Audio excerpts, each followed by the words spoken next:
భూమిని శోభనం గదిలో గగన్ దూరం పెట్టడానికి ప్రయత్నిస్తూ ఉండగా గగన్ భూమిని ఉడికిస్తూ ఏడిపిస్తూ దగ్గరగా వస్తూ పాట పాడుతూ ఉంటుంది. నవ్వవయ్య బాబు అంటూ పాట పాడుతూ గగన్ మీదికి వస్తూ ఉంటుంది.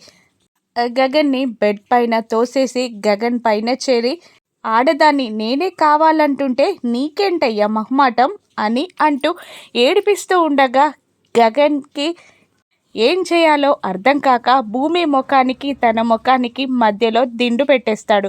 బెడ్ మీద నుంచి పైకి లేవడానికి ట్రై చేసి బలవంతంగా లేచి వెళ్ళబోతూ ఉండగా గగన్ కండువాతో భూమి గగన్ నడుం చుట్టూ బిగించి తన మీదికి లాక్కొని గగన్ చుట్టూ తిరుగుతూ పాట పాడుతూ డ్యాన్స్ చేస్తూ ఉంటుంది. గగన్ అలక మానకపోవడంతో గగన్ని బెడ్ పైన కూర్చోబెట్టి గగన్ ఒళ్ళో కూర్చొని పాట పాడుతూ గగన్ని బుజ్జగించే ప్రయత్నం చేస్తూ గగన్కి ముద్దు పెట్టడానికి ట్రై చేస్తూ ఉంటుంది. ఇక ఇప్పటికైనా గగన్ ఆ భూమికి తాళి కట్టానని నమ్ముతాడా? రాను ఎపిసోడ్స్లో చూద్దాం. Thank you for watching.